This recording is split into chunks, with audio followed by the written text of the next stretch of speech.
We have made it through another week together, and tonight, even as the death toll continues to grow, another horrific 24 hours in New York alone, 777 lives lost in one day. There are still much needed signs tonight that the curve might be flattening. But the governor of New York is urging caution, and President Trump tonight on the decision on when and how to get America back to work, acknowledging, I know I've got to make the biggest decision of my life.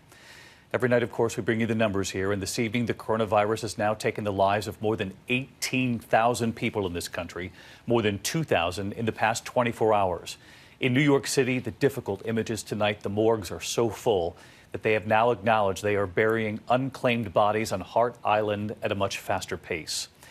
There are glimmers of hope tonight. What we learned about patients in the ICU, more patients leaving than arriving in ICUs across New York. But elsewhere in the country tonight, the numbers are still surging. A temporary hospital opening up today in Boston's convention center, and an emotional Massachusetts Governor Charles Baker warning there are a very difficult couple of weeks ahead there. Kentucky tonight reporting its largest single-day increase in cases and in deaths. Texas Governor Greg Abbott saying we've not yet reached the peak. The long lines growing even longer tonight for food across this country. And what will it take to get America back open on the other side of this? Every night here, we've been reporting on testing for antibodies, immunity for Americans who might have been exposed to the virus and not know it. There is news on this tonight, and could Americans at some point be carrying some sort of proof that they have some sort of immunity from this virus? What Dr. Anthony Fauci said about that today. So we'll carefully get through it all again tonight, and we begin with ABC's Whit Johnson here in New York. Tonight, inside these hard-hit ICUs, finally a promising sign. For the first time since the outbreak began in New York, more people leaving those intensive care units than going in. The rate of hospitalizations down. As someone who searches for solace in all this grief, the leveling off of the number of lives lost is a somewhat hopeful sign. The death toll slightly lower, but appearing to hold steady at a staggering loss. 777 people dying in the last 24 hours. Morgues filling so quickly, crews are now digging more space at Hart Island, the city's cemetery used to bury unclaimed bodies. The crisis also playing out in maternity wards. We were taken inside by Maimonides Hospital in Brooklyn, the scare of a lifetime for Iris Nolasco. Diagnosed with COVID-19, 30 weeks pregnant, doctors ordering an emergency C-section. I just prayed to God to protect my baby and the people that I had at home. I thought that I would die then.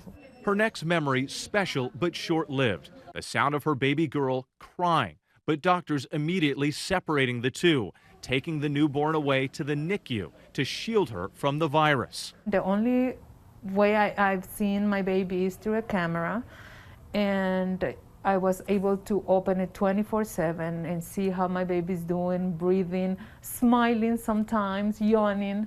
Iris connected to her daughter through a baby monitor only. Little Isabella Michelle, still in the hospital, but improving. Iris is now recovering at home, hoping their first official meeting is just days away.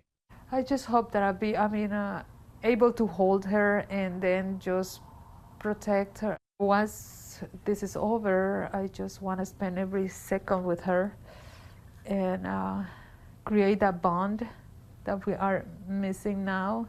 Tonight, as we've been reporting, a terrible toll on African Americans in this country. And in New York City, 34% of coronavirus deaths in the Latino community. For millions of Americans, life on hold. But the message, stay home and stay the course. It's really about the encouraging signs that we see, but as encouraging as they are, we have not reached the peak. But still an emergency in so many cities. Today, the Detroit Convention Center turned field hospital now treating COVID patients. The state now taking more drastic steps, banning travel between homes starting tomorrow. Our most vulnerable citizens are dying in a helpless manner. In Maryland, the governor warning there are tough days ahead. We are ramping up the curve. This is going to be one of our most dangerous times ever this weekend and over the next week or so.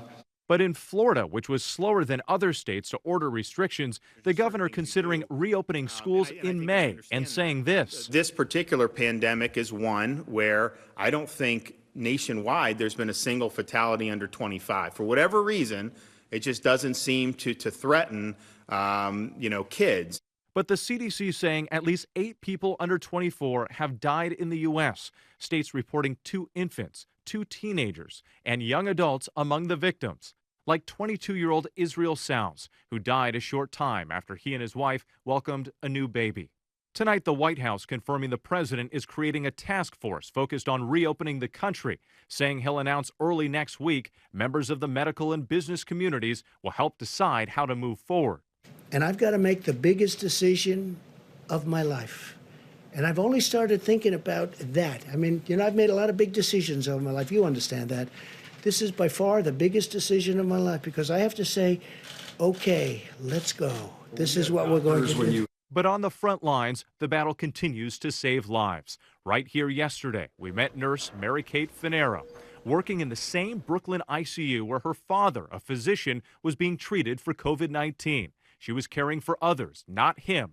Difficult for both. Unfortunately, I was not ever able to go inside of his room because I didn't want to cross-contaminate between other COVID-19 patients and him, so I waved to him from outside of the glass. Today, her dad, Dr. Richard Finero, is out of the hospital, and like so many healthcare workers, jumping back in the fight to beat this virus. When you were in the ICU and you saw your daughter on the other side of the glass, was there ever a moment you wondered you might not make it?